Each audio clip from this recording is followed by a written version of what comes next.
better give Judith a call if you haven't, because she might be able to help you find it. I thought her sentences were short, concise. Her presentation came across well.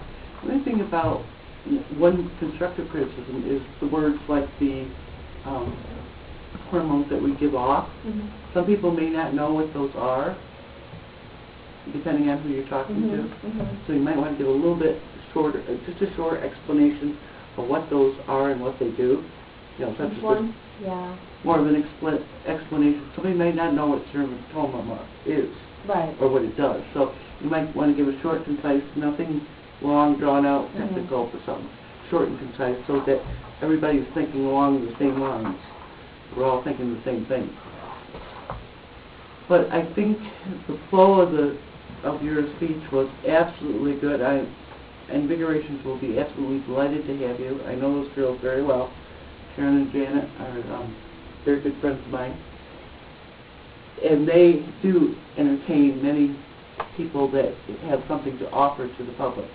And I think love is something that people need to study a little closer. And yes, it does jump your hormones and you do get all round up in it. But do people sit back and take the logic and think about it? Probably not. I did. I mean, I would say that the first time around, my second choice was my life choice.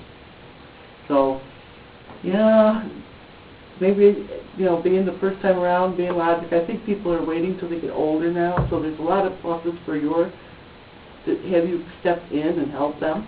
And I thought what you did as far as listing them very briefly to do a 5 to 7 minute speech was awesome. You went through everything. This is what you look for. This is the feeling you feel. And I felt I could feel the feeling that I felt when I fell in love the second time. I could feel that all the way through.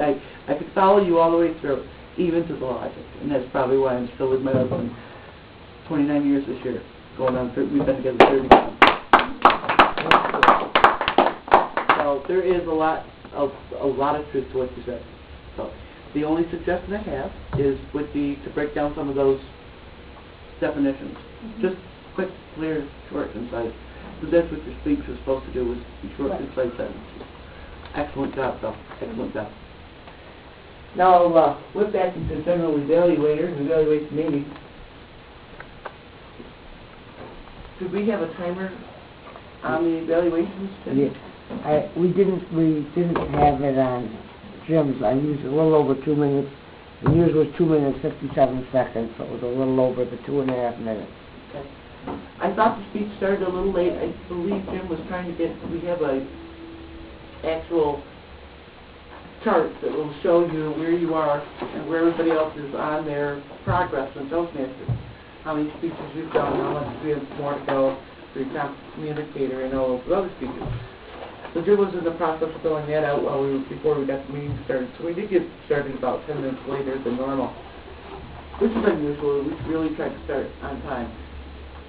Although we had a limited crowd tonight, I appreciate and thank everyone for filling in double roles. And we did have 2 speakers, so that was a wonderful thing with just few people. Larry did an excellent job as Toastmaster. And we're going to probably finish up possibly a little bit earlier. And the only thing that I would say is that we kind of watch the time when we get started. Especially when we have guests like Tom, because we want to show them that we're on time. We're here on time, we're out on time. This is not your board meetings that take for hours and hours and hours. I'm sure you've attended them. Like, it's going to be a short meeting, and we go on for hours and hours. We're out of here when we say we are. Sometimes even earlier if the Yankees are playing. So I would like to turn the meeting back over to our Toastmasters, Larry Fuster.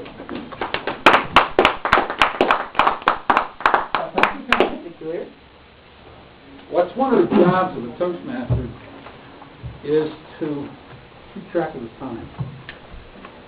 You can drag it. As a Toastmaster, you can kind of drag it out, or you can push it along. So that's typically, as I was taught in being a Toastmaster, we had a very, very closely monitored time for our meetings, being a club that was in the middle of a corporate center. So we did it over lunch hour. So we had an hour. And when we say an hour, 5 after, if we weren't done, you know, the bosses were coming in the door. Actually, a couple of them were in it, so, you know, like, at exactly an hour, they were standing up. So you quickly learn to get it started. You also learn that the person that has the most control over that is indeed the Toastmaster, so you can spread it out. So like right now, I realize that I've got maybe 5-10 minutes, and there's a couple of things we haven't covered yet. The one of which is, who is the winner of Table Topics? Jim, come up. Let us congratulate a winner. Tonight's winner of the Table Topics competition, with her eloquent speech on bacon versus ham, Ginny Toomey. You are the biggest fan in the club. Well, for once, somebody painted you some hardware, Ginny. The computers now, you have hardware and software, and yeah, thank you very much. This is only the second time I've ever won it, and I was treasurer, so I need it back to you.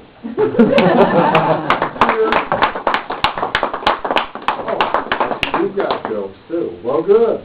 Well, there was no joke master listed, so I thought I would end the meeting with a joke or two. These are my pocket jokes. As you find as a Toastmaster, some of the things that, as you attend a lot of meetings, you'll find that it's good to have a bunch of pocket jokes. They're set aside, something you can whip out at the last second. I also typically would keep, even some of the better Toastmasters actually keep a pocket speech. So on a short notice speech, 3 people are scheduled, 4 people don't show up, there's nothing there, and typically you'll have somebody that's been around Toastmasters for 20 years. Okay, I got one, and they come up and talk for the next 6 minutes.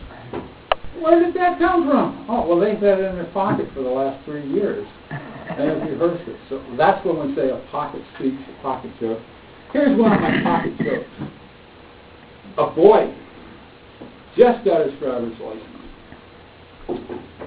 And he asked his father, who was a minister, by the way, if he could discuss his use of the car. And his father says, well, I'll make a deal with you.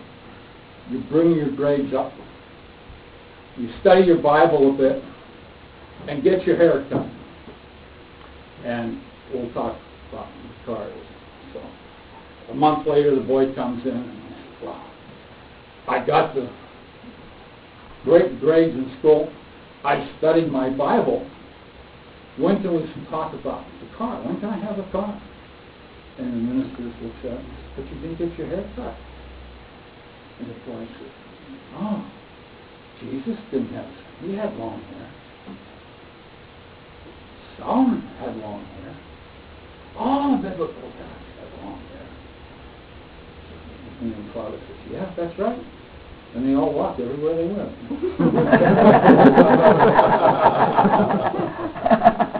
That being said, trying to end Toastmasters on a nice note, I would turn this over to our president for any last comments you might have. Connie, over to you.